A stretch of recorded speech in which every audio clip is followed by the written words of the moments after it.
Hello and welcome to the Inside Risk and Compliance podcast. I'm your host, Adam Spencer, Director of AJ Fox Compliance, a specialist recruitment agency focusing on all things law firm risk and compliance. I have seen so many people carve amazing and fulfilling careers in this space, and it really has been a pleasure speaking to people who enjoy doing what they do every day. However, one thing that has really stood out to me is how hard it can be for people to access the bigger picture outside of their team, outside of their firm.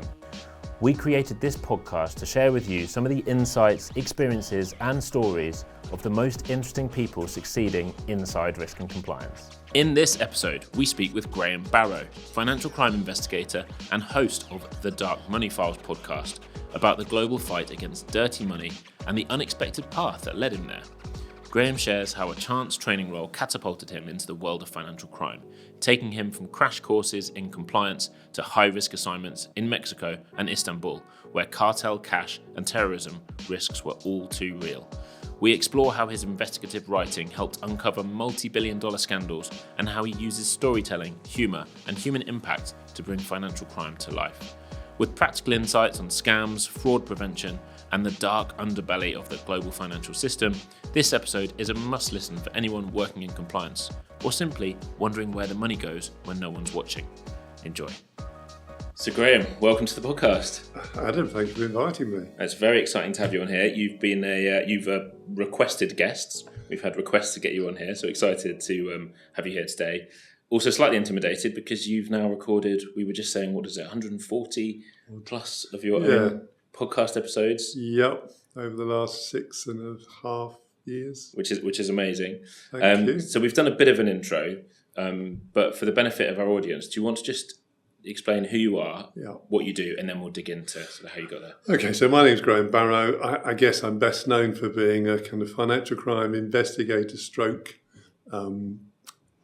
consultant. Mm-hmm. I have two businesses, one which is primarily known for the podcast, Dark Money Files. I'm going to get the plug in with you. Absolutely, it's going to be in the show notes. Thank you. And we have another one called Risk Alert, which provides specialist services to firms and government to identify potentially fraudulent companies at the point of formation, which is quite kind of radical, extremely good fun.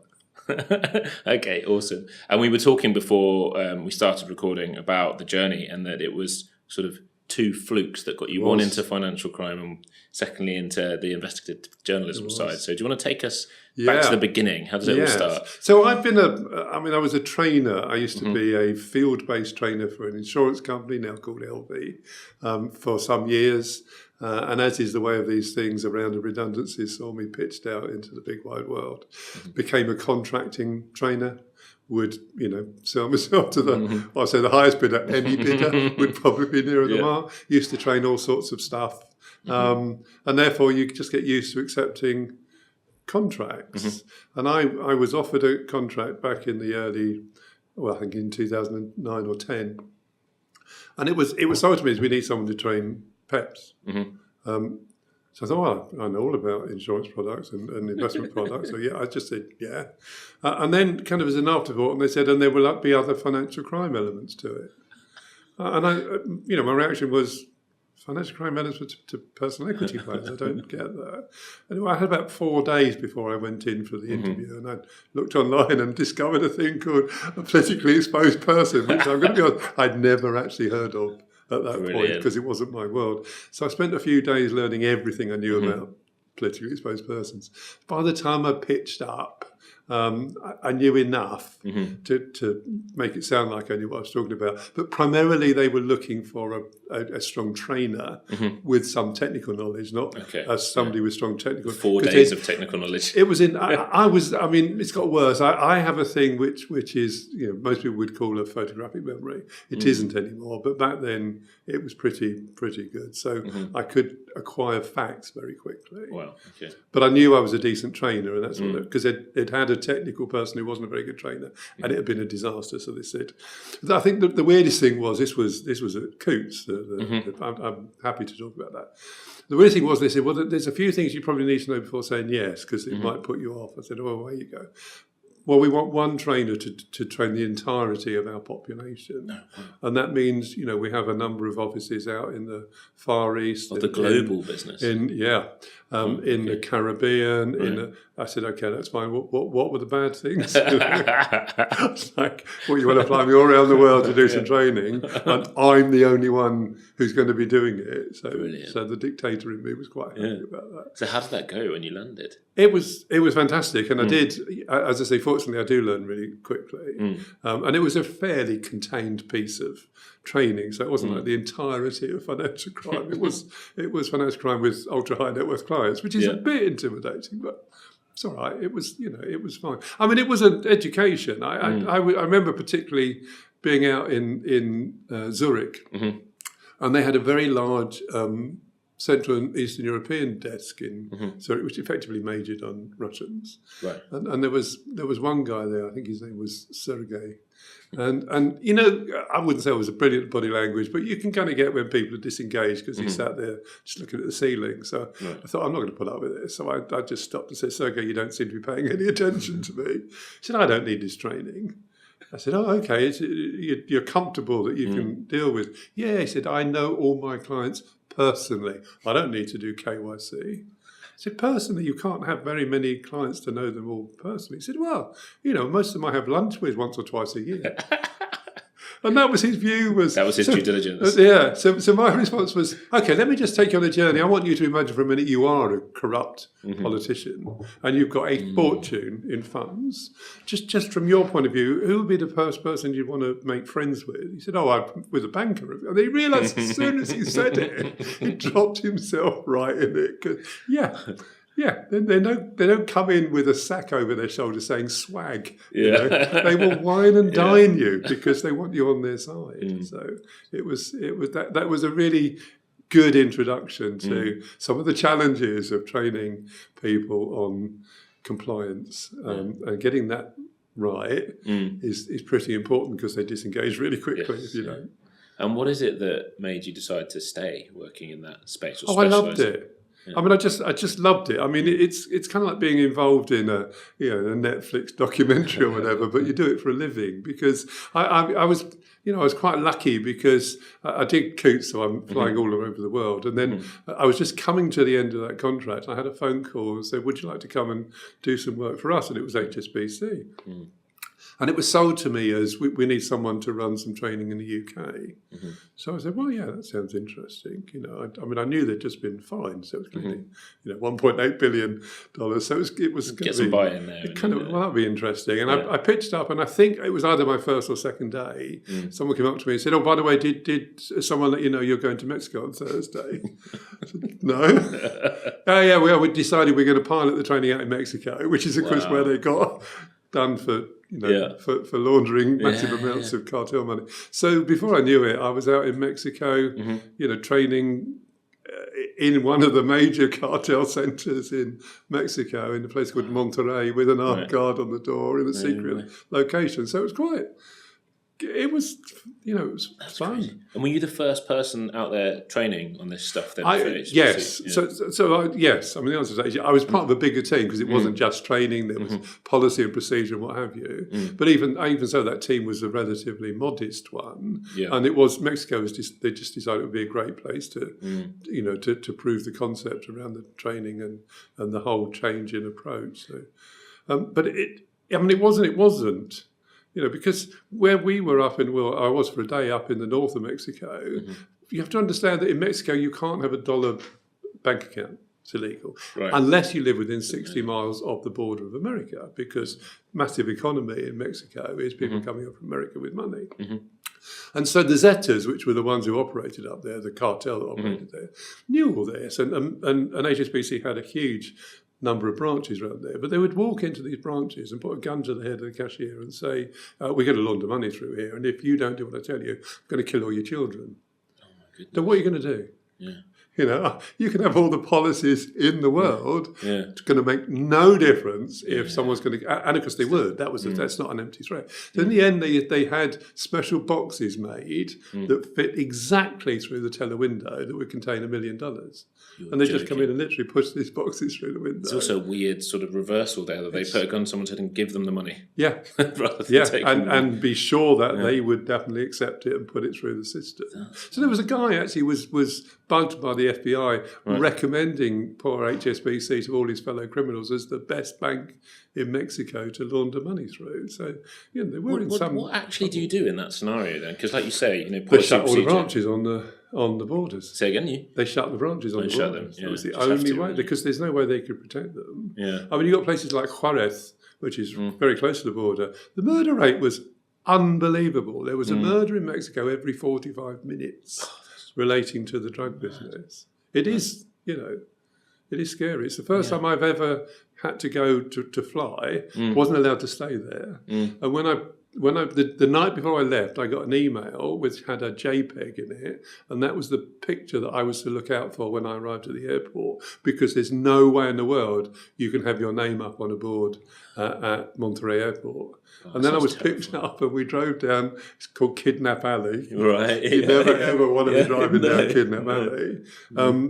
To a secret location. I mean, it was, they were pointing out along the way places where bodies had been dumped at the side of the road. It was... How did you find that? Were you... I was quite excited. I was going to say, you're talking about it with like a... it sounds exciting on the one hand as well, but also it must have been absolutely terrifying. Yeah. Or I can't say it was. Really? After that, I got sent by them to Turkey, where HSBC had Al-Qaeda had blown up HSBC's offices in Istanbul. So they'd got new offices, but you had to go through terrorism training to go out there. So I was going all this training on how to deal with hostage situations, how to check if you're being followed in the street. Wow. So with all that as the background, how do you actually go about training, or is it less about training, more about the strategy?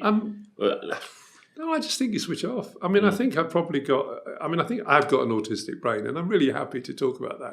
I've got an autistic brain. Okay. So I know it doesn't function quite like other brains do. Yeah. So in the same way, in 4 days, I learned enough about financial crime to be able to at least get a job training it. And I just think I don't really feel risk very much. I just thought, I'm being trained on. So how do you work? It was all about using shop windows and assessing risk at street corners, and I just thought it was really interesting. This is good. So that was my introduction to. That's why I got into the whole financial crime training space. You saw it on the ground, the real hard side of it, and I think the brilliant thing about that, Adam, is that when I don't do a lot of training there, but when I do, and you do that introduction, kind of people start. Well, we'll talk in a minute about what happened subsequently. It does give you a credibility, because people say, okay, right, if you've been in a room with HSBC's headquarters in Mexico, the security guards have got semi-automatic machine guns and ammunition belts. And if you haven't got your pass on your neck, round your neck, they will hold their gun up and stop you and say, stop. And you stop. And you stop. And actually on the executive floor, there are guards on the lift as well. So when you come out of the lifts, there are armed guards there. And the execs come in on helicopters because they won't come down through the streets. Wow. So it's kind of, okay. I mean, we moan about, security in the UK there. It's fine. I can't even really comprehend half of that story, to be totally honest. It was nice. I was at the Four Seasons in the main part of Mexico City. Contrast. Lovely. So how did things progress from that? You had that experience, you were even more bought in now. You're like, this is my this is great, and I want to do this. And then I just was so lucky, because as I came to the end of that contract, I had a phone call from Deutsche Bank and said, we've got a bit of work here. Would you like to come and help us? So I said, yeah. And it turned out that it turned into a big piece of work, because they'd rather unfortunately managed to launder about $10 billion out of Russia on people who were probably very close to Vladimir Putin. Right. So that was quite a high-profile piece of work. And at the same time, they had a very significant FCA investigation. So I ended up being more or less the point man between Deutsche Bank and the FCA. And I think the FCA at the end of that interviewed 52 people at Deutsche Bank, and they specifically said, could I go first? And I think that was because I wasn't going to, I mean, whatever they wanted to, I would tell them whatever I knew, which was quite scary. But Deutsche Bank ended up being fined 187 million, so it was clearly quite a bad situation. But the FCA said it would have been worse but for the open and honest manner in which they conducted themselves, which was not entirely down to me, I hasten to add. But it was like, okay, we've messed up here. We just need to fess up. Yeah. Now we've messed up. And what was your actual role in that at that time? It was liaising with the FCA. So they wanted a massive amount of documentation. So my role, and I had this wonderful team who flew in from India, where Deutsche had a kind of an outsourced administration function who came in and we produced this information for the FCA. And one of the things I know from my life is that presentation is almost as important as content.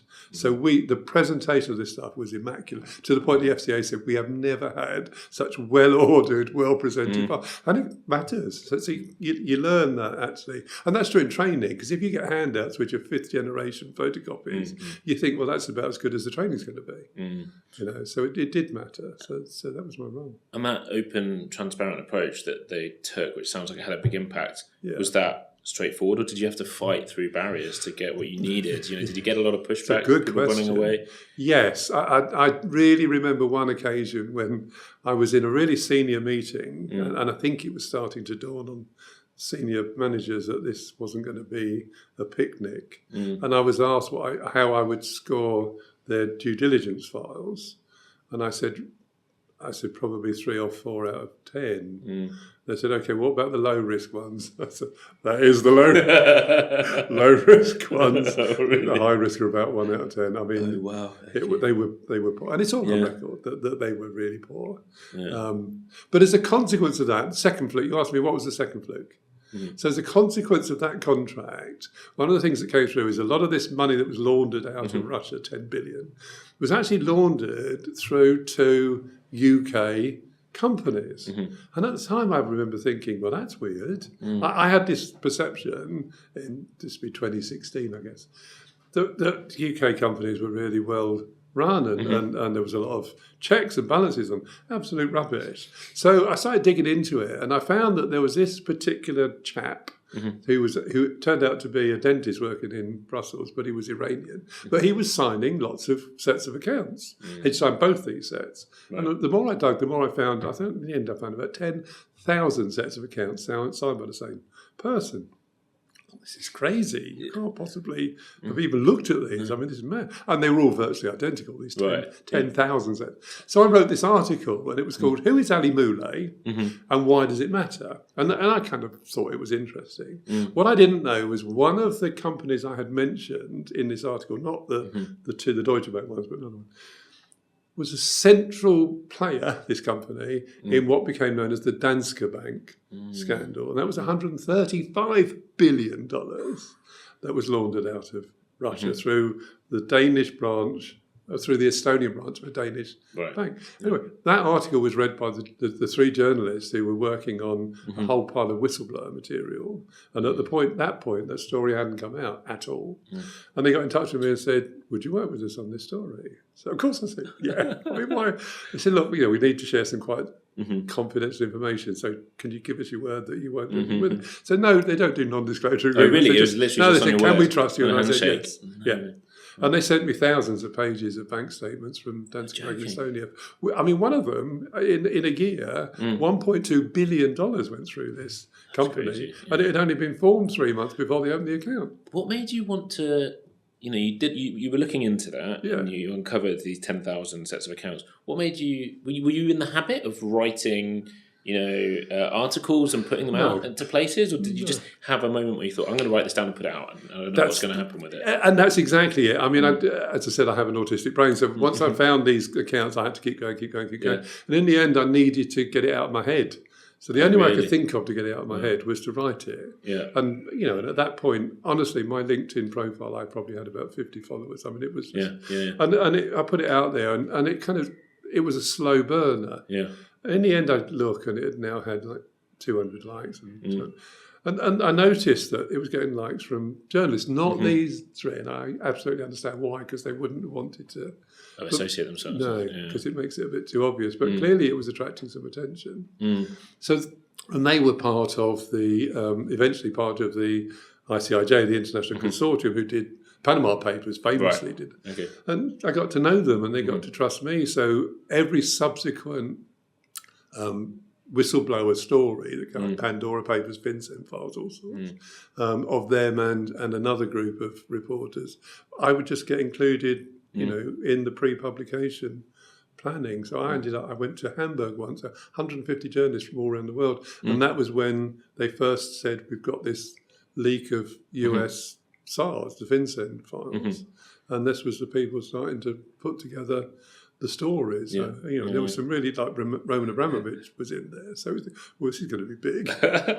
But so you'd written it partly to get it done out of your head, and then it almost comes back to you because other people find an interest in it. What was it? Do you think other people, presumably other people had the access to the same sources you did to see this? Do you want to know how I found that? Yeah, that's what I'm interested in. Well, so there was a guy, I mean, it is a fascinating story because there was a guy who was murdered he wasn't. He was found that he died of natural causes. There was a Russian who died. His name was Alexander Perepolichny. Right. And in 2012, he went for a jog in Weybridge, where we lived, and dropped down dead. And he was the person who had leaked to the Swiss authorities a whole load of information about money laundering in Russia. So, well, that's interesting. And eventually Bill Browder, who's become very famous for the Magnitsky Act, so I'm not going to go into all that now, he was one who helped Perepolichny, so that's an interesting story. And Perepolichny had a company in Russia called Financial Bridge. Right. And I ended up finding on a Russian court register. Right. Is this like 2 in the morning? I don't speak. A court case between Financial Bridge had been fined for breaking rules. Yeah. And one of the companies that was named in this court case was called Lantana Trade LLP. Right. And when I looked, sure enough, it had accounts signed by Ali Moulay. So I thought, well, that's really interesting. So my mate, Mr. Moulay's got signed against his company, which is now involved with the death of a Russian out jogging in Weymouth. I just thought that's really interesting. But so that's why Lantana Trade was in my article. Lantana Trade was the one that a guy called Howard Wilkinson, who worked in, not the football manager, another one, who worked in Estonia for Danske Bank, that was the one that he'd seen millions going through this account. And their accounts in the UK were dormant. So well, how can that be? We're getting £1 million a day going through this account, and they're publishing dormant accounts. So that was why so the whole Danske Bank story was triggered by that particular company, which I'd found on a Russian register of court cases. Wow. And just didn't stop digging. And I've never stopped digging. That became an obsession. I just wanted to take a moment out to thank our amazing sponsor, the International Compliance Association. The ICA are the leading professional body for the global regulatory and financial crime community, offering professional qualifications, world-class events and training. Go check them out online, and if any of the certificates or courses take your fancy, then you can get 10% discount using our code AJFOX10 at checkout. Yeah. So when you were contacted by these journalists, did that feel like a moment where, I mean, was there a clarity that this is what I'm all about? Journalism is a big part of what without wanting to be arrogant, I realised at that point, and when I started working with them, that there was something I was good at. I spent a whole life with imposter syndrome. It's I think lots of people do. Yeah. But I did realise that's the first thing I've really done in life is that I thought, actually, I'm good at this. I'm good at seeing connections. I will see a connection where other people won't. So I just have that brain that joins dots almost graphically in my head. I can see these dots joining together. So okay, well this is jolly good fun. I get to use lots of Excel spreadsheets, which in my world is brilliant. And it appears to be doing some good. Yeah. And it's grown from there. I mean, exponentially grown. And you've done quite a lot with the BBC, right? We were talking about this before. Yeah, I've done a lot. Yeah, I mean, I've done Crime Watch and Scam Busters and News at 10. Yeah, I was on News at 10 at one point. So that's, and I'm I'm egotistical enough to quite enjoy that. So, and I've never been fazed by cameras. So you get a reputation working with the media for being, a one-take person, and that's a good reputation to have. So if you can come out with sensible sentences which are not too long or complicated and you don't stumble over them, that's the recipe for becoming a media spokesperson, because you can be trusted to say sensible things quickly without fluffing. I like it. And do you get contacted by people asking you to look into specific things? Yes. How do you decide what you do and what you don't? Because I imagine you probably want to look into everything, right? I do. I do, and I've got to a point, I'm now into my 70s, so there's a point where, my wife's kind of still waiting for me to retire. Could be it's a not long way. happen. No, we have a deal now, which is that most of the stuff I can do on the internet, so we go away a lot. Right, so really but the iPad comes with me, so it does. So she says, and a Starlink, so that you can get internet wherever you are. Yeah.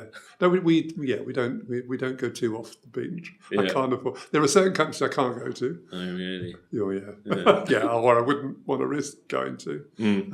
So we actually go to Cape Verde in the Atlantic quite a bit because it's safe and calm. And anyway, so I just thought this is just hugely good fun, and I'm quite good at doing it. And now, I was sitting watching television with my wife last week, and in the space of an hour I had 3 media inquiries from 3 different journalists. So that's slightly unusual.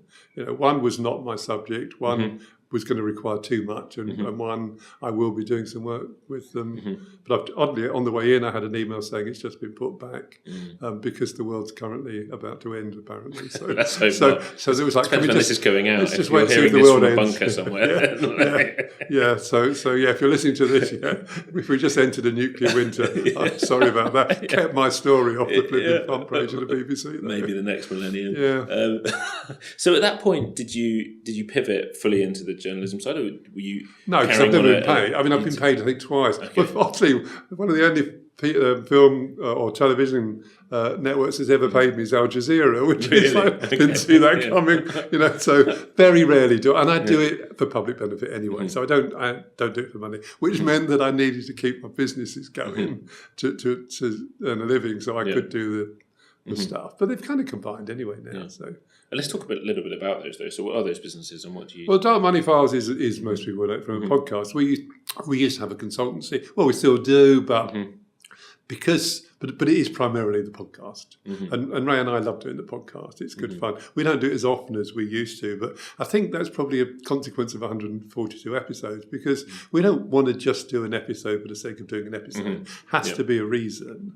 So it's either going to be a technical issue which we've become interested in and we'll try and render it in an easily digestible manner, or it'll be a story that we've been working on. So there's one that we will be doing, but we need to wait and see if World War III is going to happen first. I had a call on the way in from the producer of the news story. They've been waiting for a week to break it, but they can't break it because it's too good a story to waste on a day when the news is being dominated by Iran. So but hopefully when that breaks, we'll do an episode about the background, our involvement in helping that story to break. But it's a nationwide crime ring. Oh, interesting. Okay, I'm really intrigued, but obviously we'll have to wait. You will. What motivated you to set up it as a podcast, though? Why did you want to get? Because I wasn't very well.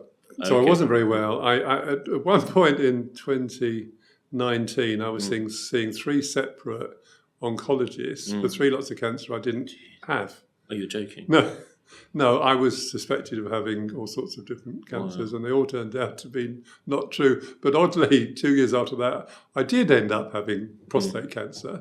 So I'm going to, I don't mind mentioning that because all the men listening, it's important. It's really important. I was really lucky because I got caught still at stage 2, so which it hadn't started metastasizing. It was just my prostate had covered in lesions, but it was okay. So they just took it all away. You get some odd conversations with a doctor when you're 69 years old, and he says, "Now, do you understand the consequences of what we're going to?" Yeah, I'm fine with it. So, you can always bank if you think you might want children. I'm 69, my wife's 70. Well, I don't know what you think, but just take it all away. It's all good, So took it all away. And unfortunately, it took away all the cancer with it. And I've been in remission for the last 2.5 years. So that was, but it was, so you can imagine when you got 3, one week I had, honestly, 3 appointments with 3 different oncologists. Yeah. And during the middle of that, my wife had a recall from her breast scan. So we had 4. All of which were fine. Yeah. But I was kind of knocked out a bit by all that. So I wasn't working. And I said to Ray, I need to do something. Do you fancy doing a podcast? Because I could find my way around sound recording because I'd done a bit previously. So he said, yeah, why not?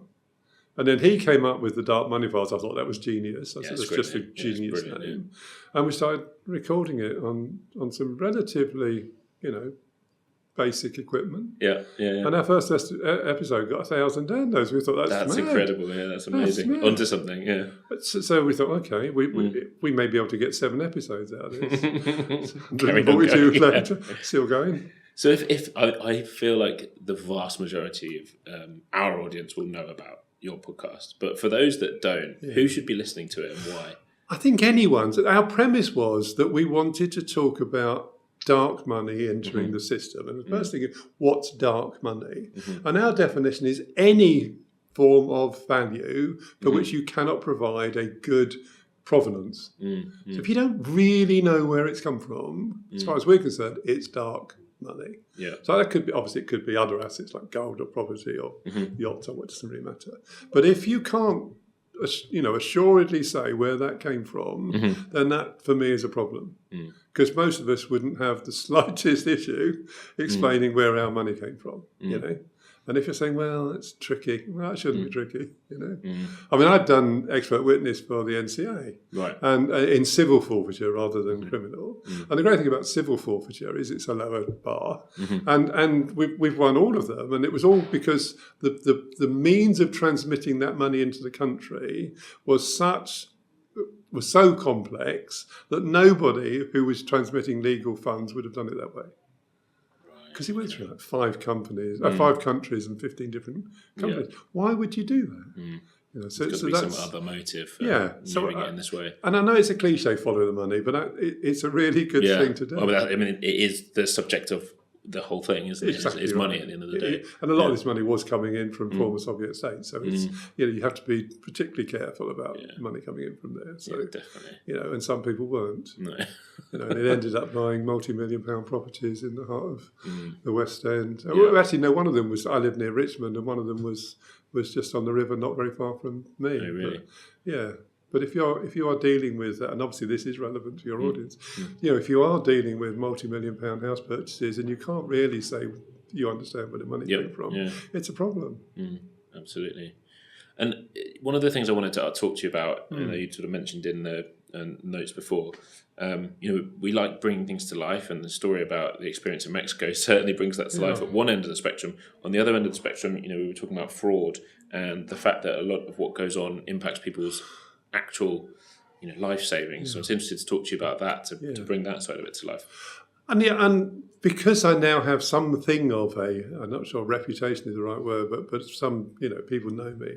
I do get contacted quite regularly from people at the receiving end of scammers, and some of the stories are just terrible. I remember I had a chap get in touch with me because I'd posted about a company that was allegedly a crypto trading company, and it clearly wasn't. And he'd been scammed.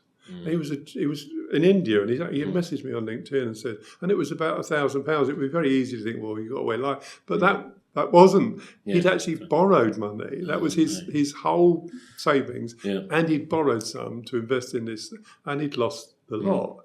So I was, he said, how do I get it back? I said, you aren't going to get it back. And a couple of days later, he said, somebody just got in touch with me. They can get it back for me. I'm going to have to borrow some money to get to. I said, don't do it. Don't. But that, because you've lost for him a fortune, he's incredibly susceptible to that lure of somebody saying, I can definitely get it back, but I'm going to need some money to pay people. And all he was going to do is lose another $200 or whatever. Yeah. But it's really hard sometimes when you come across those situations. There's a guy, I can't think of his name offhand, but he started a company called Ask Silver, and it's doing so you can send this company screenshots of texts or emails, and it will give you a very highly rated score for if it's likely to be a scam or not. The reason he started that company was because a family member got scammed out of £150,000.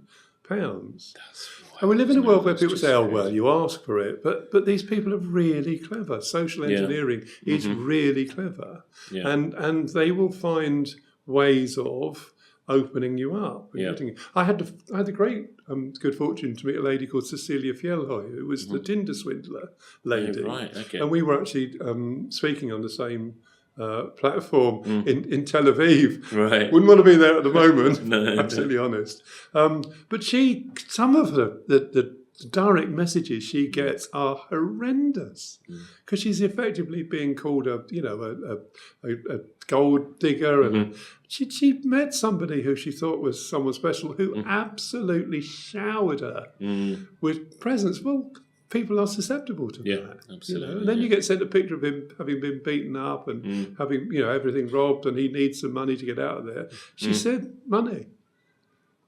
Yeah. How can you blame her for that? I don't know whether this is true or just something like I heard somewhere that often you see email scams that are really poorly written, and someone said to me that it's part of the strategy, deliberate, because it means that you're filtering for more vulnerable people. Exactly right.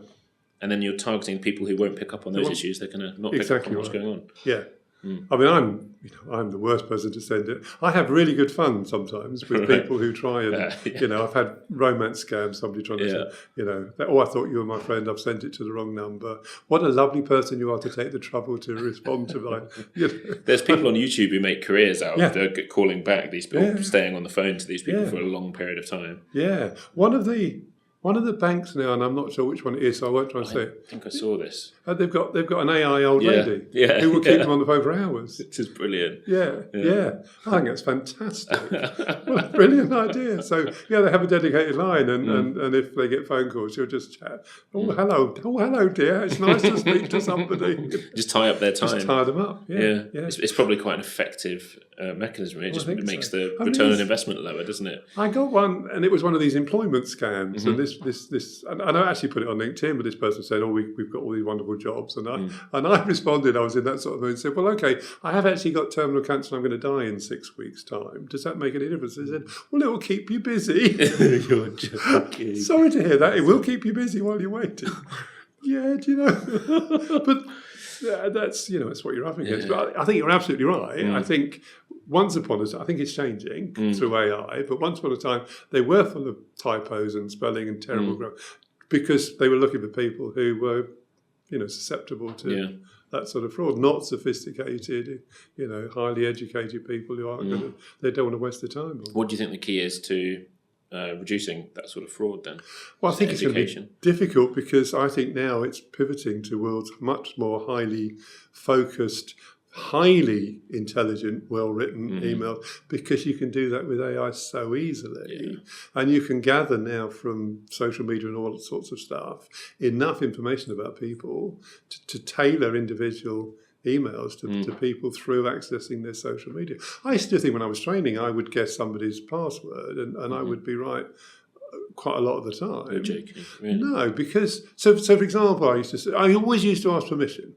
So there's one I always remember, and this particular lady had said, "Yeah, that's fine." So so the first thing I found on her Facebook was her happy 40th birthday today. Okay, I now know your date of birth because it's 40 today. And then they had a party and they were all doing a conga down the road. So I now know where you live because I saw the house number and the road name. And then, your mum and all the other Parkinsons send their love. I now know your maiden name. Wow. All from social media. That's crazy.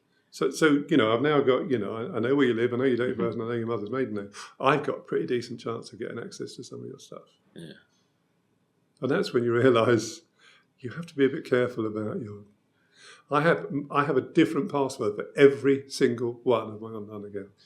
I can't. Do you keep it all in a? No, I have an algorithm. Okay. Yeah. So the way it works, and this is not my algorithm, but let's say you take a well-known phrase or saying like, the sun has got his hat on, and you just take the first letter of each of those, and then uppercase, lowercase, uppercase, lowercase. And then the first 3 letters of the password will be the first 3 letters of the website. I do something like that. I put it in the middle. I have a password and I put other stuff in the middle. And it's perfect. And people will always say to me, well, yeah, but then when someone knows one of your passwords, they could work out all of the rest of them. And I'm like, well, I hope they don't work out any of them. No. And also, I assume that... why would they work it out, though? No, exactly. So they have to work out where else you're subscribed But also, I have 2-factor authentication on everything that allows me to do that. So you've got the podcast, but you said businesses... Yeah, so I have one called Risk Alert. So Risk Alert is one, again, serendipity. I mean, it was, so I used to post on LinkedIn about dodgy companies, and this chap called Robbie got in touch and said, I write Python. And I thought he meant Monty Python. But apparently it's a programming language.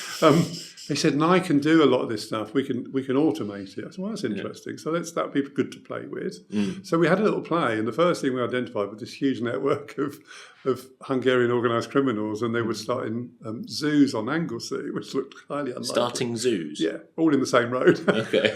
But the software picked it out instantly. I thought, that's really interesting. Yeah. So then we said, well, I think there's probably some mileage in this. So we started this company called Risk Alert. And we now have a number of high street banks who use our software to identify at the point of access to the banking system whether they believe that company is likely to have some criminal involvement with it. So, and I'm happy to say this because I know Monzo don't mind, but Monzo were our first real kind of client, and they've seen a huge reduction in their losses to corporate fraud and scams using the software. So, and what happens if what do you do if a company might end up on there incorrectly, or is that even possible? Well, that's the bank. So our job is to provide them with the tools, and different banks will have different, and not just banks. It can be payment service providers. It can be anyone who deals with corporates, actually.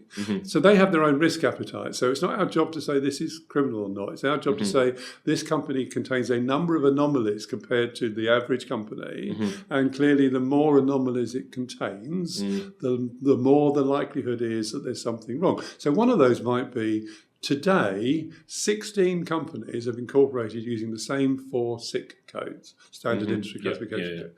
That's massively anomalous, particularly because we had one. It was the processing of nuclear fuel, raising of swine or pigs, pharmaceutical wholesaling, and retail of watches and jewellery.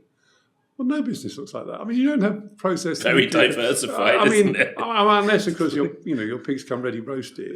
You wouldn't want to eat them, though. You want to eat them. So it was just that.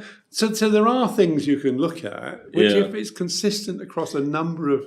one weekend, every single apartment in a block of flats in South East London started a company. Well, that's not how the world works. Well, is there something that Companies House isn't doing or is doing that is creating... There's a lot of things it's not doing. So, for example, it doesn't validate any of the information you provide when you start a company. I always find that none of it. Why do you think that is? Because it was started in 1844 and they never bothered updating it. Because they are governed by very strict rules, Companies House. So Companies House is starting to change, but the nearest thing I can describe it up till now is the library. It's a library for companies. And like libraries, you put books in the library and they put them on the shelves. The library's job is not to censor the books. Right, I see, yeah. They put them on the shelves, and Companies House was exactly the same. It's a registrar. It puts the companies on the register. They are starting to change that. But even so, and they are introducing, for example, verifying the names that you provide for the directors and owners. But even now, they're not going to verify the addresses you provide. So you can provide a completely, as some people do, made-up address. Is there a rationale behind that? I think part of it is political because they want... So the government has this thing about the UK being open for business. They don't want to put unnecessary friction. But no, I don't know anyone, Adam, who's woken up in the morning and thought, what I need by the end of today is a company.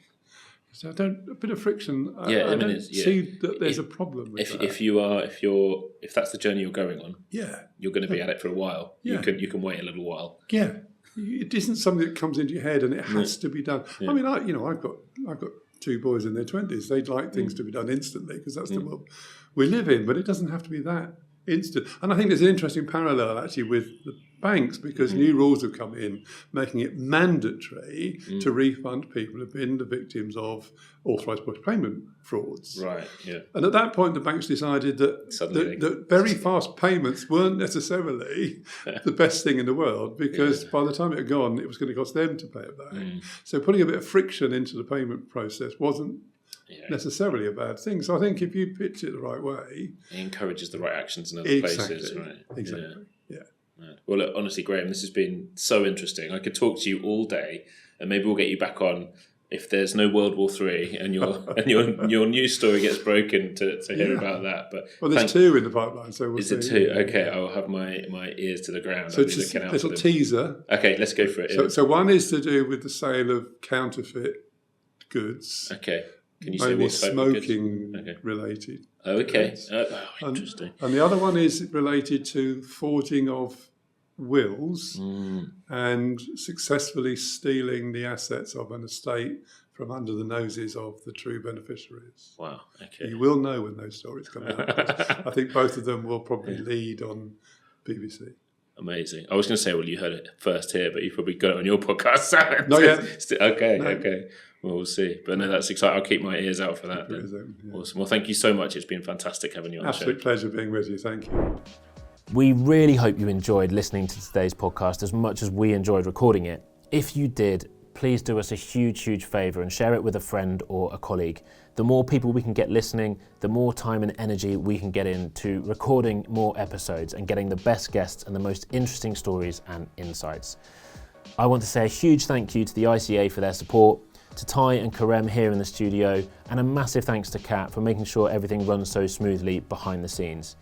Don't forget to subscribe to the podcast, follow us on LinkedIn to make sure you never miss an episode. Thanks for listening.